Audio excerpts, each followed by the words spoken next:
ഇഖ്ലാസില്ലാത്ത നിഷ്കളങ്കമല്ലാത്ത ഇബാദത്തല്ലേ നിന്നും സ്വീകരിക്കുകയില്ല. വിജയം നിനക്കാ മുഖ്ലിസാ നീയെങ്കിലേ ഇബ്ലീസ് പോലും തോറ്റുവീഴും മുന്നിലേ. അല്ലാഹുവിൻ്റെ ലിഖാ കൊതിച്ചാൽ വേണ്ടതാ ഒരു മായവും ചേരാത്ത അമൽ ചെയ്യേണ്ടതാ. എന്തെന്നറിയുമോ? ബഹുമാനപ്പെട്ട തഴവ ഉസ്താദ് പാടിവെക്കുന്നത് ഓരോ വരിയിലും ചിന്തിക്കാനുണ്ട്. വിജയം നിനക്കാ മുഖ്ലിസാ നീയെങ്കിലേ ഇബ്ലീസ് പോലും തോറ്റുവീഴും മുന്നിലേ. അല്ലാഹുവിൻ്റെ ലിഖാ കൊതിച്ചാൽ വേണ്ടതാ. ഞാനും നിങ്ങളും അല്ലാഹുവിനെ കാണാൻ കൊതിക്കുന്നുണ്ടല്ലോ. സ്വർഗമല്ല, സ്വർഗത്തിലെ അനുഭൂതികളല്ല, സ്വർഗത്തിലെ സുഖരസങ്ങളല്ല, സ്വർഗത്തിലെ ആഘോഷങ്ങളല്ല നമ്മൾ കൊതിക്കേണ്ടത്.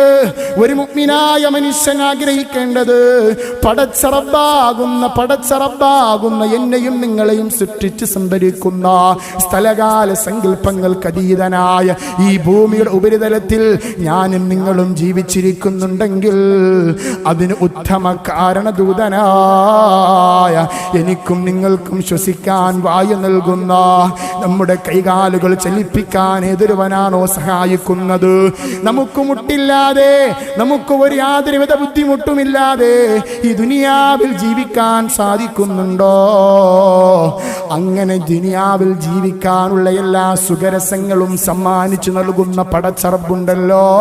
ആ പടച്ചറബിനെ കാണുക എന്നുള്ള ലക്ഷ്യമാണ് ഒരു മുഅ്മിനായ മനുഷ്യന് വേണ്ടത്. അങ്ങനെ നീ പടച്ചറബിനെ കാണാൻ കൊതിക്കുന്നുണ്ടോ? എന്താണ് വേണ്ടതെന്നറിയുമോ?